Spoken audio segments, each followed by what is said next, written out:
5 पंचशीले है कि पहला है पानातिपाता वेरमणि शिक्षापदं समादयामि।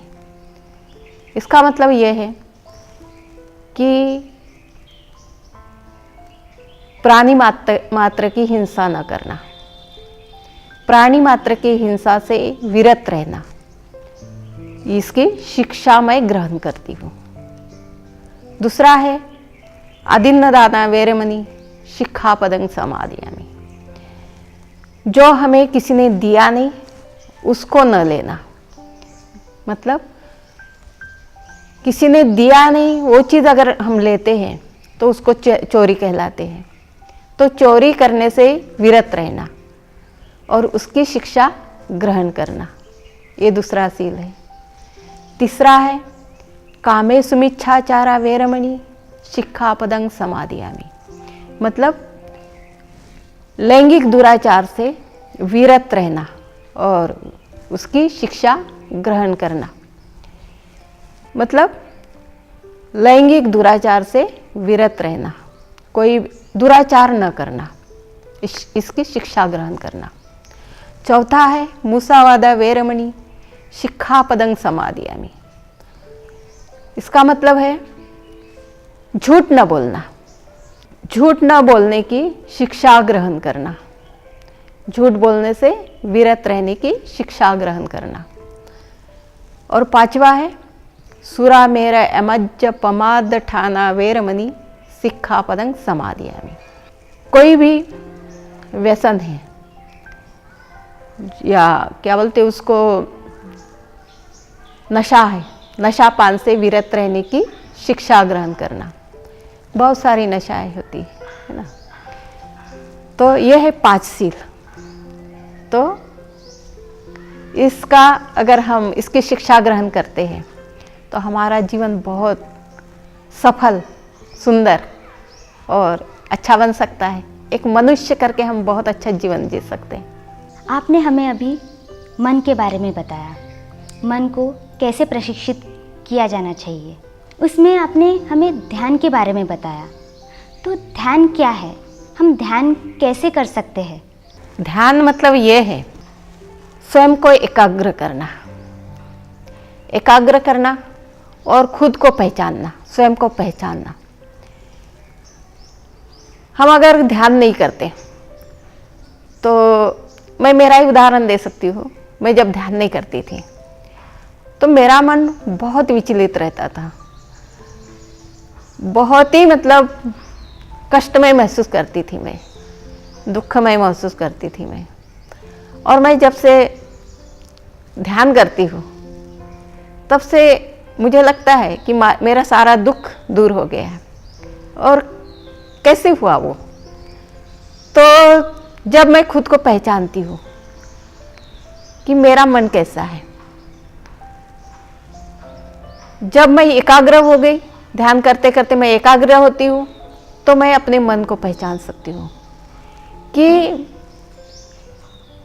मैं बहुत विचलित हूँ, तो मुझे शांत बैठना है और मुझे एकाग्र होना है।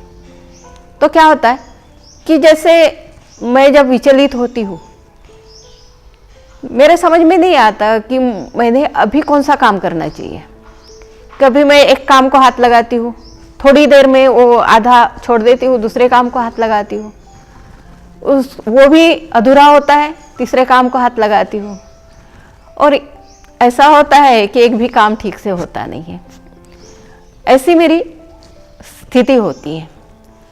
बहुत सारे लोग नशापान करते हैं पर वो खुद को पहचानते नहीं है कि नशापान में क्या होता है, हमारा खुद का ही नुकसान होता है, शारीरिक नुकसान होता है हमारा।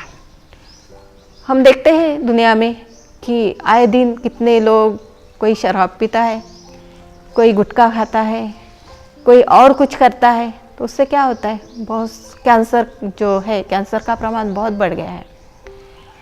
और खुद लोग नहीं समझ पाते कि हमने नहीं करना चाहिए। हमारा मनुष्य जीवन कितना अनमोल है, कितना मूल्यवान है, ये हम समझ नहीं पाते। और इसीलिए क्या होता है कि हम पूरी ज़िंदगी नहीं जी पाते और इतना मूल्यवान जीवन हम खराब कर देते हैं, ख़त्म कर देते हैं। तो इसीलिए ध्यान। और दूसरी बात है, हम तो त्रिरत्न बौद्ध महासंघ में 2 प्रकार के ध्यान नियमित करते हैं और शुरुआत में जो लोग आते हैं उनको भी सिखाते हैं। तो क्या है, दूसरा जो ध्यान होता है मैत्री भावना होता है, जो पाली में मेत्ता भावना बोलते हैं उसको। तो मैत्री भावना में क्या होता है, हमें पता नहीं है कि हमारे मन में कितना द्वेष है। बहुत बार क्या होता है, हम बहुत जल्दी से गुस्सा हो जाते हैं, किसी के भी ऊपर गुस्सा हो जाते हैं, अपने लोग हो या पराये हो, या कहीं भी हम काम करते हैं उनके ऊपर भी गुस्सा हो जाते हैं और हम दूसरों को दोष देते हैं कि उसने वैसा किया इसलिए मुझे गुस्सा आया, इसीलिए मैं चिल्लाई, इसलिए मैंने उसके ऊपर गुस्सा निकाला। ऐसा मतलब हम दूसरों को जिम्मेदार ठहराते हैं। परंतु सही बात तो ये है कि कितना भी कोई बुरा करे, हमें क्या हक है किसी के ऊपर चिल्लाने का, किसी को दुख देने का, हमें क्या अधिकार है? क्योंकि हर कोई तो स्वतंत्र है, हर कोई स्वतंत्र है, तो उसने उसके हिसाब से जीना चाहिए, हमने अपने हिसाब से जीना चाहिए। तो होता क्या है कि हमें ये समझ में नहीं आता है, तब हम दूसरों के ऊपर चिल्लाते हैं, क्योंकि ये द्वेष हमारे अंदर होता है, द्वेष की भावना होती है, ईर्ष्या की भावना। क्योंकि हमें दूसरों का अच्छा जब होते देखते हैं हम, तो हमें सहा नहीं जाता वो, हमें कहीं तो भी ईर्ष्या हमारे मन में उत्पन्न होती है। और ईर्ष्या के कारण क्या होता है कि हम सुख से नहीं जी पाते और फिर वही गुस्सा हम दूसरों के ऊपर निकालते हैं। बहुत बार कोई हमारी तारीफ करता है पर हमें लगता है ये तारीफ नहीं कर रहे, ये हमारे ऊपर कुछ तो भी मतलब ताने कस रहे हैं। ऐसा बहुत बार होता है और हम उसके ऊपर ही कुछ ना कुछ उसको उल्टा सीधा बोल देते हैं। मेरे बहुत सारे अनुभव ऐसे, तो मैं अनुभव से बता रही हूँ ये ऐसा होता है। तो ये उसी के कारण होता है कि हमारे में मित्रता नहीं है। ऐसा बोलते हैं कि हमारे अंदर पेट्रोल है, पेट्रोल की टंकी है और किसी के पास माचिस की लकड़ी है, स्टिक है ना, और वो माचिस की स्टिक जला के हमारे ऊपर फेंक देता है ना, और आग लग जाती है क्योंकि यहाँ पे पेट्रोल की टंकी है तो आग तो लगने ही वाली है।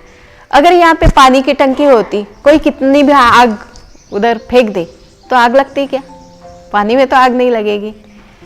तो द्वेष को भी ऐसे ही समझते हैं बौद्ध धर्म में कि ये पेट्रोल की टंकी के समान है हमारा द्वेष, और जब तक उसको निकालते नहीं हम सुख से जी नहीं पाएंगे, हम सुख से रह नहीं पाएंगे, और हम जब तक खुद की जिम्मेदारी नहीं लेंगे तब तक हम समझ नहीं पाएंगे और सुखी भी नहीं रहेंगे। और इसीलिए ये दोनों ध्यान, आनापानसति और मेत्ता भावना, ये बहुत आवश्यक है हर इंसान के लिए, मनुष्य मात्र के लिए।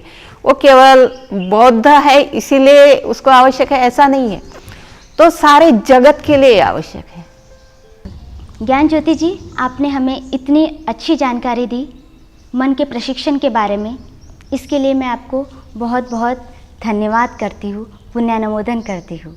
धन्यवाद। आपके भी बहुत बहुत धन्यवाद, आपने मुझे ये मौका दिया। आज के विषय पर अगर आपके मन में प्रश्न है तो आप हमें पूछ सकते हैं। हमारा पता है बौद्ध जीवन कैसे जिएं, lord Buddha TV, flat number 304, Prathamesh Vihar, Ashok Chowk, Nagpur, pin code 440024। हमारा ईमेल आईडी है buddhajivan@gmail.com।